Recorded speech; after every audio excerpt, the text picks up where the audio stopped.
Bonjour, et aujourd'hui on va vous parler de 3 marques de liseuses pour faire le bon choix. Donc il y aura du Kindle, du Viblio et du Kobo. Donc on va voir ensemble comment choisir votre marque de liseuse parmi ces 3 marques qui sont les marques les plus répandues en France. Alors avant de passer dans le vif du sujet de cette vidéo compliquée, je vous demande de regarder la vidéo en entier puisque je vais vous expliquer comment avoir des réductions sur les liseuses sans vous casser la tête. Alors on va commencer par un petit historique des liseuses. Alors j'ai posé tout ça, c'est un peu lourd. Alors la marque historique de liseuses, ce sont bien sûr les liseuses Kindle. Donc ici j'ai une Kindle simple, la moins chère. Ici j'ai une Kindle Paperwhite. Donc c'est 2 liseuses qui sont disponibles actuellement. Et donc Kindle, c'est l'un des pionniers de la lecture et c'est une marque distribuée par Amazon. C'est une marque d'Amazon qui était un libraire historique en ligne et qui a décidé de se lancer dans la lecture numérique. Donc ça fait, je pense, un peu plus d'une quinzaine d'années que ces liseuses existent et donc c'est pratiquement eux qui ont créé le marché, même s'il y avait déjà eu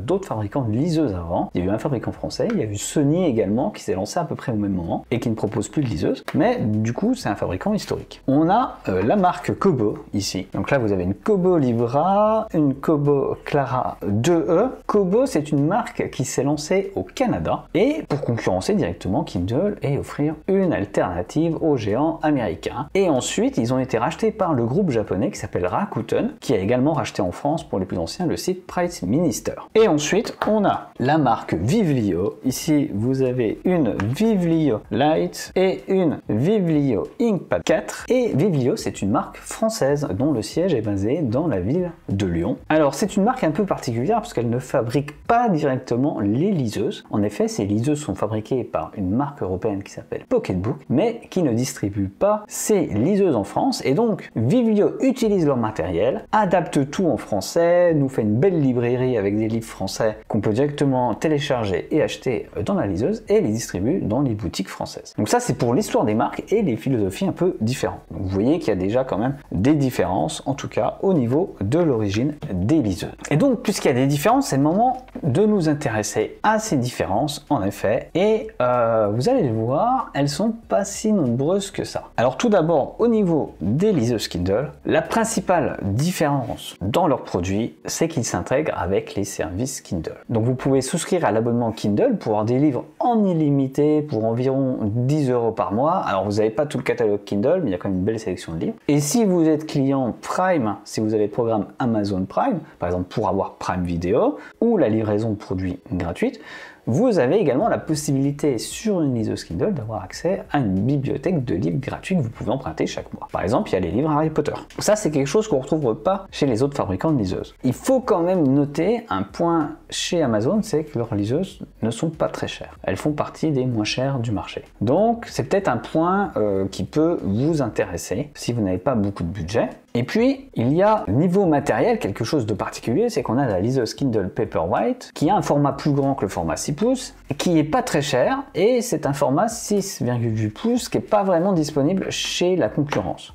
On s'y rapproche avec la Kobo Libra 2 ici, mais qui fait 7 pouces, mais la Kindle Paperwhite est quand même bien moins chère. Et puis, au niveau des différences, on va dire des avantages de Kindle, c'est que je trouve personnellement que le logiciel est plutôt simple, et donc c'est peut-être une liseuse qui conviendra bien aux utilisateurs qui souhaitent pas se casser la tête, qui veulent un truc très simple. Et puis enfin, un point à considérer quand même, si vous aimez pas Amazon, si vous n'êtes pas client d'Amazon, finalement pourquoi acheter une Kindle ? Voilà. Donc ça c'est un point peut-être à voir chez vous. Si vous n'êtes pas fan de ce géant du e-commerce, passez à autre chose. Et justement, on va voir les autres liseuses. Alors maintenant, on va passer à Kobo. Kobo, ils sont sympas, ils produisent des liseuses avec des designs un peu originaux, des diagonales originales. Et l'une des principales fonctions intéressantes qu'on ne retrouve pas chez Kindle par exemple, mais qu'on retrouvera chez Viblio, c'est qu'avec cette liseuse ou celle-ci, vous pouvez acheter des livres audio dans la librairie Kobo et donc écouter vos livres audio avec une connexion Bluetooth directement avec votre liseuse sans avoir besoin d'un smartphone. Alors est-ce que ça vous intéresse ou pas, ça c'est à vous de voir, mais en tout cas, c'est quelque chose, je trouve,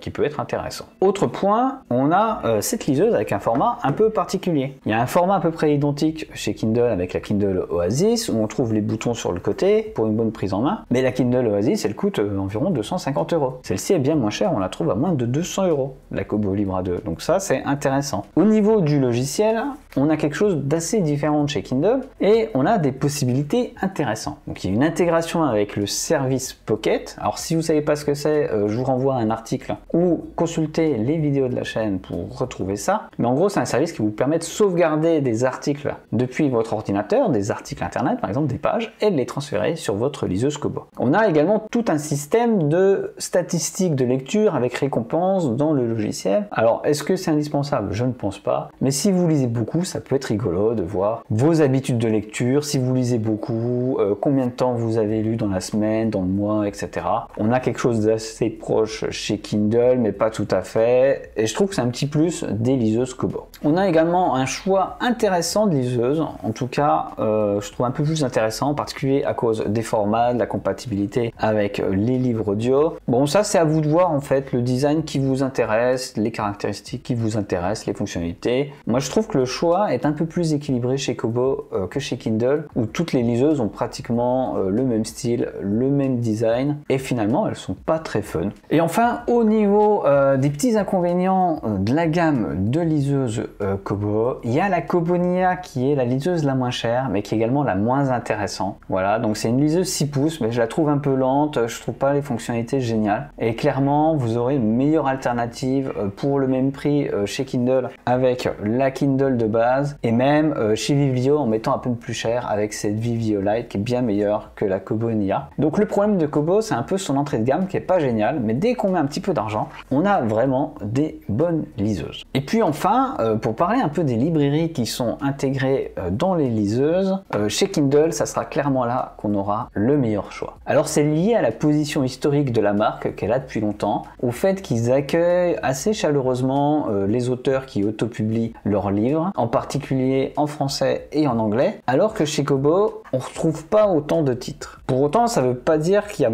forcément moins de choix intéressants chez Kobo, puisque tous les best-sellers sont distribués chez tous les libraires. Mais si vous cherchez un peu des lectures un peu obscures, des trucs pas habituels, il faudra peut-être plus vous tourner chez Kindle, et en particulier si vous lisez beaucoup en anglais. Alors voici deux liseuses Viblio, une grand format, une petit format. Et là, on est un peu aux deux extrémités de la gamme, avec cette liseuse à plus de 230-240 € et celle-ci à environ 120 €, donc des formats très différents. C'est un peu ce que j'aime chez Viblio, c'est qu'on a une gamme quand même assez complète et qui va proposer des liseuses avec un grand format, plus grand que ce qu'on trouve chez la concurrence, pour un prix qui reste quand même contenu pour ce que c'est. Donc on parle de machines avec écran à encre électronique de 7,8 pouces et qui reste quand même accessible pour les grands lecteurs. Donc la Inkpad 4, c'est quand même l'un des grands points forts de la gamme de liseuses Viblio. Et comme c'est une marque française, je peux pas m'empêcher de mettre cet aspect dans les avantages. Voilà. Si vous préférez consommer français, acheter français et soutenir des entreprises françaises, ça sera un argument pour vous et un point important pour favoriser Viblio dans votre choix de liseuse. Et quelque chose de particulier chez Viblio, c'est qu'on a un logiciel extrêmement complet. Alors c'est un logiciel qui est tellement complet qu'il peut parfois faire peur aux débutants, même si on n'a pas besoin de rentrer dans toutes les options. Et ça, je le rappelle, vous pouvez acheter une Viblio, commencer la lecture et puis c'est tout, pas vous occuper des options. Mais si vous voulez personnaliser votre liseuse,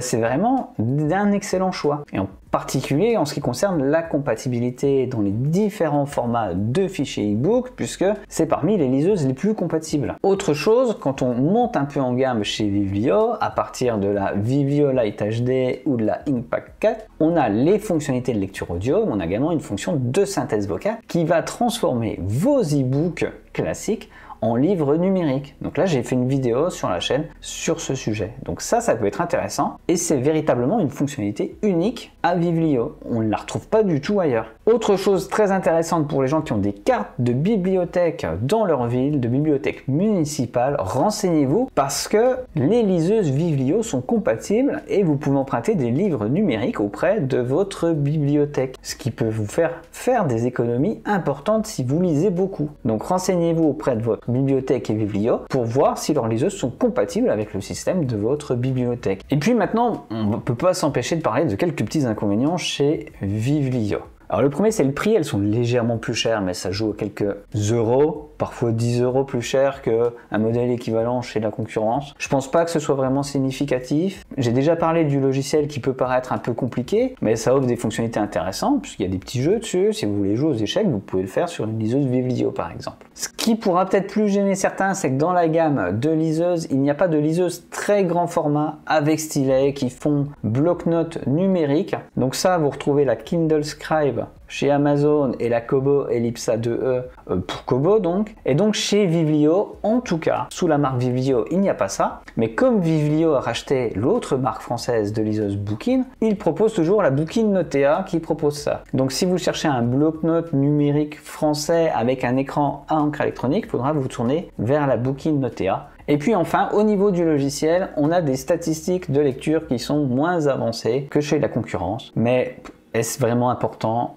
Je sais pas, à vous de me le dire. Avant de passer à des généralités qui vont quand même vous aider à bien choisir la marque et à bien comprendre quelque chose, en particulier au niveau des écrans à encre électronique, je vous invite à aller voir dans les liens dans la description, puisque vous pouvez vous inscrire à une newsletter gratuite. Et lorsque vous êtes inscrit, je vous envoie des réductions sur les liseuses dès que j'en trouve sur les sites e-commerce. Donc si vous souhaitez acheter une liseuse ou offrir une liseuse et que vous attendez le meilleur moment pour acheter, eh bien tout simplement inscrivez-vous, renseignez votre email et je vous enverrai un email dès que je trouverai une réduction sur un modèle de liseuse. Et je trouve des réductions sur toutes les marques, donc n'hésitez pas. Vous avez également un code de réduction pour aller acheter une liseuse Viblio moins chère dès maintenant. Je ne sais pas combien de temps cette réduction va durer, donc peut-être que lorsque vous regarderez cette vidéo quelques semaines après sa publication, elle ne sera plus valable, mais allez voir le code des réductions dans la description de la vidéo. Alors c'est le moment de passer à quelques généralités sur les liseuses, puisque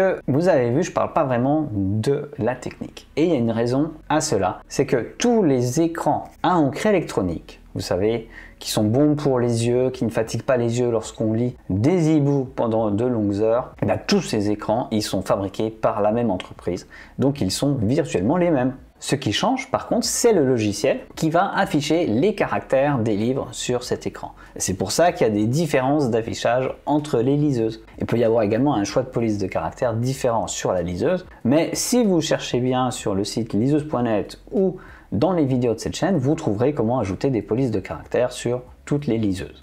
Toujours est-il que, quelle que soit la marque de liseuse, Kobo, Viblio ou Kindle que vous choisirez, vous aurez un écran électronique d'une technologie et d'une qualité équivalente. Donc il n'y a pas de différence technologique au niveau des écrans, et ça je tiens à le souligner. Tous les écrans de ces machines sont bons. Ce qui va changer pour les liseuses plus chères, c'est qu'il va y avoir un peu plus de pixels et donc on va avoir une écriture plus fine. Donc ça, c'est peut-être quelque chose à prendre en compte. Alors comment choisir sa marque de liseuse et faire le bon choix? Comment savoir si vous voulez une Kobo, s'il faut que vous achetiez une Kindle ou si vous préférez une Viblio? Eh bien, normalement, j'ai déjà répondu à cette question puisque j'ai fait la liste des principales différences entre ces liseuses. Et clairement, si vous souhaitez une liseuse française, vous allez plutôt partir sur une Viblio. Si vous avez déjà les services Amazon et que vous souhaitez profiter par exemple de Prime Reading, eh bien vous allez partir sur une liseuse Kindle. Si au contraire, vous souhaitez bénéficier de la lecture de livres audio, que vous avez déjà des livres audio dans votre application Kobo Books sur smartphone, vous allez plutôt partir sur une liseuse Kobo. Ça, c'est au niveau des fonctionnalités. Mais parfois, il y a des choses un peu moins rationnelles. Par exemple, une de mes liseuses préférées, c'est la Kobo Libra 2. Tout simplement parce que je trouve qu'elle tient bien en main, j'aime bien sa couleur, j'aime bien son design, et ça, bah voilà, c'est personnel. Donc, choisissez également une liseuse qui vous attire, que vous trouvez belle, que vous aurez envie de prendre tous les jours pour lire de bons romans. Et parfois, ce choix, il n'est pas totalement rationnel. Et n'oubliez pas que pour faire votre choix, vous avez également tous les tests disponibles sur cette chaîne YouTube. Donc n'hésitez pas à aller voir les tests de chaque liseuse que j'ai présentée pour voir comment elle fonctionne, voir quels sont les avantages, les inconvénients et si elle peut vous convenir. Et sachez que de toute façon, à partir du moment où vous appréciez lire des romans sur votre liseuse, c'est que vous ne vous êtes pas trompé. Si on apprécie la lecture, eh ben, je dirais que c'est ça le plus important. Le plus important, c'est lire des livres et de se faire plaisir.